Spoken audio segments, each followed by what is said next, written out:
옛 미군 기지의 반환에 따라 시민공원으로 재탄생한 용산공원. 오는 9월 본격 개방을 앞두고 6월 10일부터 26일까지 시범적으로 문을 열었습니다.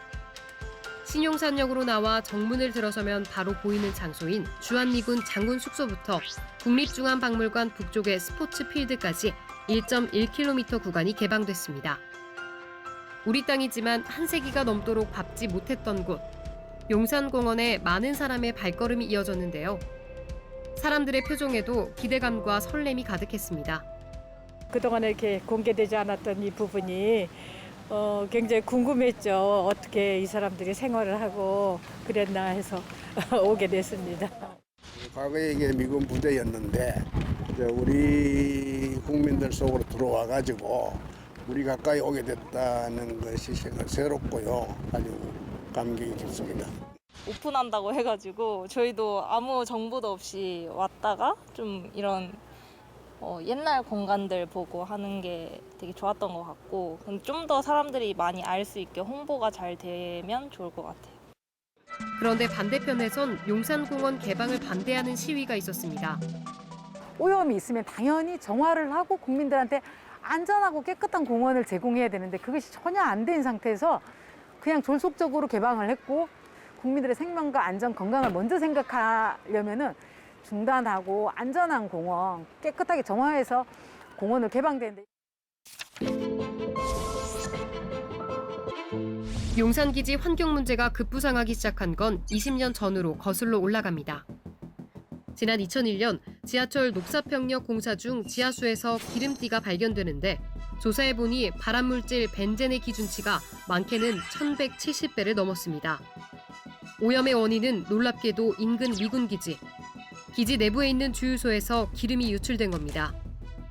지금의 용산공원터는 일제강점기의 조선 침략을 위한 동원기지로 사용됐고 해방 이후 한국 전쟁이 발발하면서는 본격적으로 미군이 점령했습니다. 120년 넘게 우리 주권이 미치지 못했기 때문에 이곳이 얼마나 오염됐는지 이때까지 아무도 알 수 없었습니다.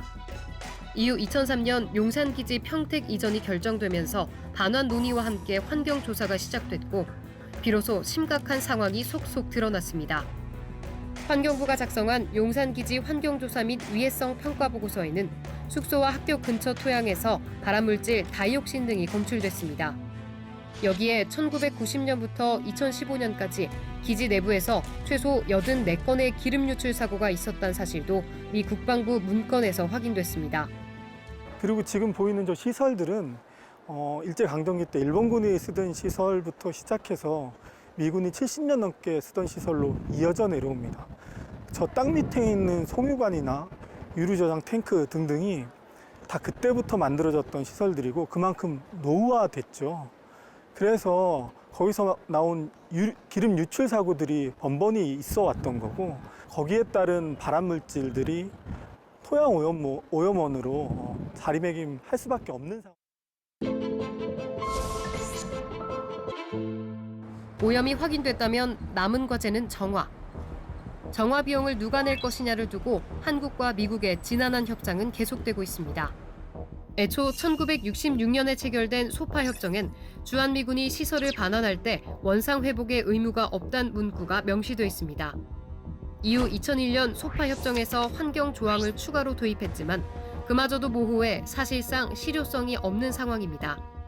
용산 미군기지에서 조사된 환경오염의 정도가 사람의 건강 또는 생명에 급박하고 중대한 위험을 초래하고 있느냐 여부가 핵심적인 쟁점이 되는데 몇십 년 동안 미군 병사들이 용산 미군기지에 거주하면서 아무런 건강상의 문제 없이 생활을 잘 해왔기 때문에 설령 지하 토양 또 지하수가 오염되었다 하더라도 사람의 건강에 미치는 영향이 그렇게 크지 않다라고 보는 것이 미국의 입장입니다.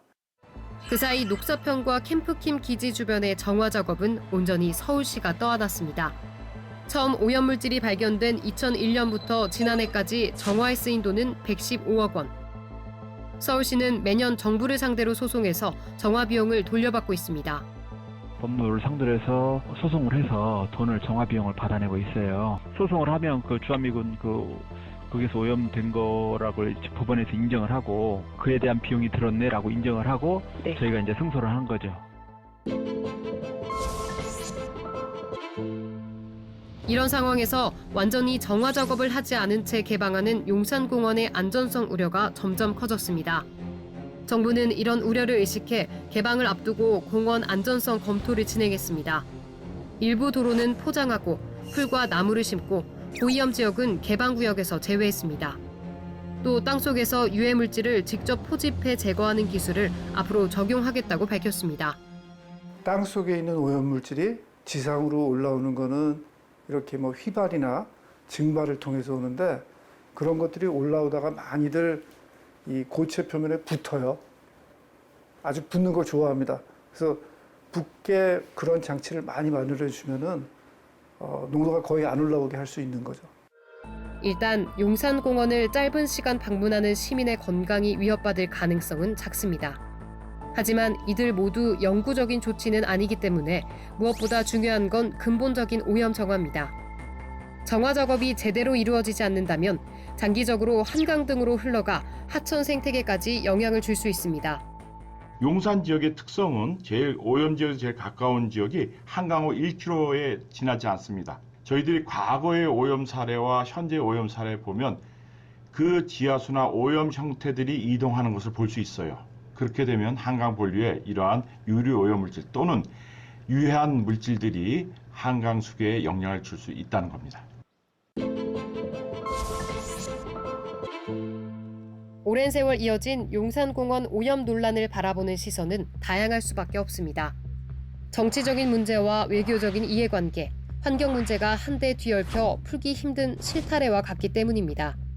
2004년도 용산 미군기지 반환 협정 자체가 문제라는 걸 갖다가 우리가 이제 자각을 하고 이런 어떤 소파 규정을 갖다가 개정하려는 노력을 더 기울였어요. 소파 규정을 갖다 개정하는 하나의 레버리지로 이걸 활용할 수 있다면 우리로서는 뭐 미완의 성공이라고도 이제 볼 수가 있을 것입니다. 가장 중심에 두고 생각해야 하는 건 무엇보다 시민 안전. 정부는 당장 오는 9월부터 용산공원 임시 개방을 계획하고 있습니다. 이 과정에서 국민의 의견을 경청하겠다고 밝혔습니다. 지금처럼 논란이 계속되는 상황에서 제대로 된 정화 계획 없이 9월 개방까지 밀어붙인다면 시민 안전을 저버린 졸속 행정이란 비판이 끊이지 않을 겁니다. 만에 하나의 위험성을 상정한 상태에서 보수적인 입장으로 국민의 건강권을 지켜야 되는 게 정부의 의무고요. 국민의 건강권을 해치면서까지 빨리빨리 구체적인 계획 없이 어려운 일이라고 생각합니다. 앞으로 많은 사람에게 휴식과 추억의 공간으로 기억될 용산공원이 안전하게 우리 품으로 돌아올 날을 기대해 봅니다.